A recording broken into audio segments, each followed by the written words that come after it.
Winter is coming and deadly pestilences are raging all over the planet, Michael Snyder reports.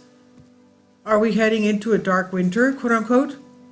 Many were hoping that the outbreaks that we witnessed over the past few years would fade away and life would soon return to normal. Unfortunately, the truth is that normal is never coming back, it appears. Even as you read this, mad scientists all over the globe are monkeying around with some of the deadliest bugs ever known to humanity. And as we have seen, it's way too easy for a mistake to happen. Our ability to create deadly diseases far exceeds our ability to control them. And once a pathogen gets loose, it can spread around the world in the blink of an eye. So whenever a new outbreak erupts, we need to watch it very carefully. This week it's been reported that public health workers wearing white hazmat suits have been spraying the streets in northern China. Footage of this has created quite a stir on social media because we witnessed the exact same thing at the beginning of the COVID pandemic. Public health workers wearing full protective gear have appeared in the streets of northern China, according to footage on social media, evoking memories of the country's stringent antivirus measures during the COVID pandemic. The hazmat-clad personnel were seen spraying disinfectant in public spaces in Sanhe, in China's northern Hebei province, roughly 50 miles east of the capital of Beijing, and according to the poster of the images and video footage, it remains unclear whether this was a local government initiative or central government directive. This spraying is happening at a time when mask-wearing crowds are overwhelming hospitals all over China. Chinese authorities insist that it's just the flu and other common diseases, but of course not everyone is buying that explanation. Alarming footage shows mask-wearing crowds inside a Chinese hospital amid fears over a mystery pneumonia sweeping the country. Beijing insists a new virus is not to blame for scenes of chaos, but which have prompted officials to encourage residents to don coverings, socially distance, and stay home if unwell. And instead, health chiefs have pinned the rise on flu and other routine bugs, with China now battling its first full winter without a COVID-induced lockdown. If the flu and other common diseases really are to blame, how is it possible that many hospitals in China are now operating at maximum capacity? In some cases, patients are being forced to wait a day or longer to see a doctor. In the past days, China's state-controlled media have reported on hospitals in Beijing, Tianjin, and other northern areas operating at maximum capacity. Beijing's Children's Hospital alone reportedly admitted over 7,000 daily cases, one report said. Patients said they were experiencing closed outpatient clinics and long lines, some enduring waits for a day or longer at emergency departments. Something does not smell right. If this really is the flu, it's a flu outbreak on a scale that I've never seen before. Meanwhile, authorities in the UK confirmed a human case of the swine flu. Health officials are investigating the first confirmed case of a new strain of swine flu in the UK. The H1N2V infection was detected in a routine flu screening at a GP surgery in North Yorkshire. Is this something that we should be concerned about? Officials in the UK seem to think so, because right now they are scrambling to trace contacts of the person that was infected. Health officials are scrambling to trace contacts of a person infected with a new form of swine flu after the UK detected its first human case of H1N2. 50 human cases of the strain have been reported globally since 2005. The new case is the first to be detected in the UK and is unrelated genetically to the previous cases. So far, this is just one case. Hopefully that's where it will end. But it's important to note that there was also a human case of swine flu in the United States back in August. And this has occurred at a time when the bird flu is experiencing another resurgence. At just one farm in Ohio, more than 1.3 million chickens are being put down due to an outbreak that has erupted there. Over 1.3 million chickens are being killed on an Ohio farm to contain an outbreak of avian influenza, as first reported by the Associated Press. The U.S. Department of Agriculture reported Tuesday that the flock is being slaughtered after the detection of a case of bird flu on the Union County egg farm. Sadly, this follows similar incidents in Iowa and Minnesota.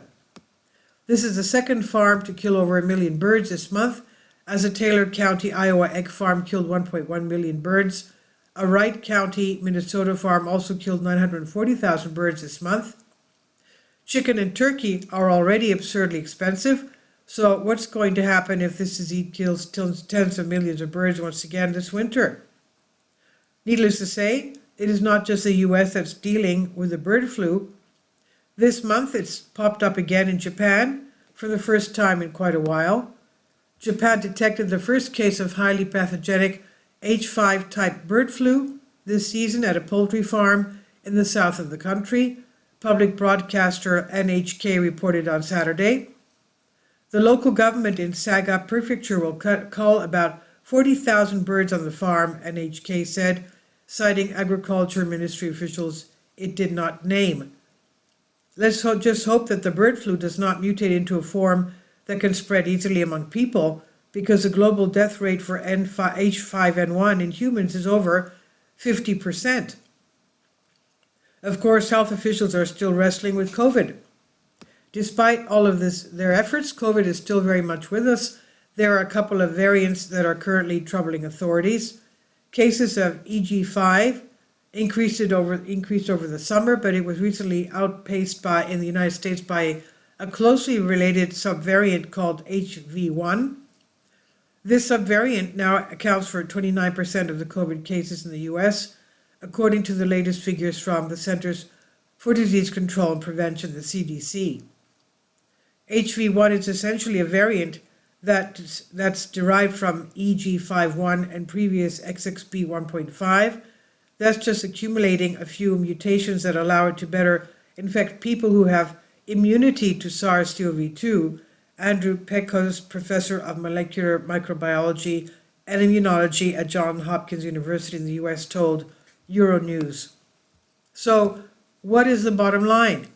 The bottom line is that we really are living in extremely chaotic times, and pestilences will be one of the major themes of this new era. In other words, we should fully expect deadly outbreaks to be quite common during the months and years ahead, and many of these diseases that will get unleashed in our time will have been cooked up in a lab somewhere, it appears.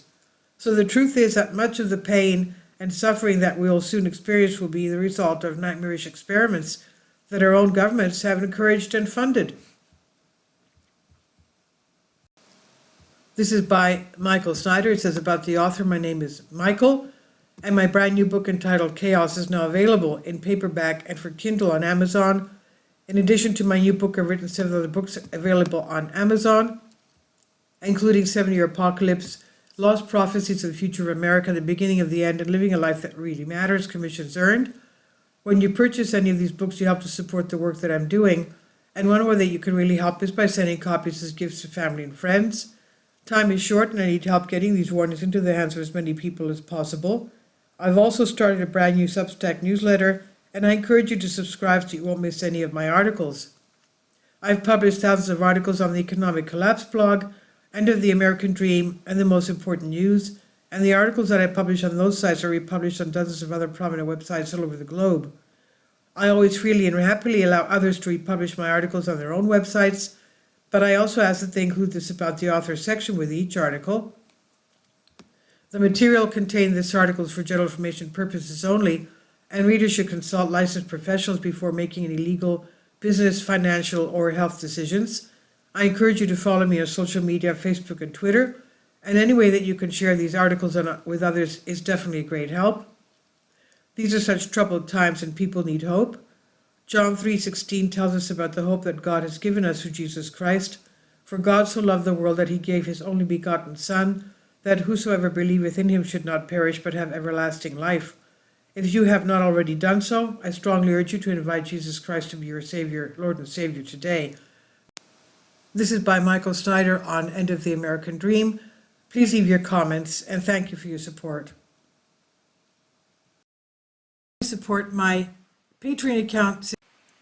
The daily posts are 5 videos daily, and they are totally different from what I have on my YouTube channel.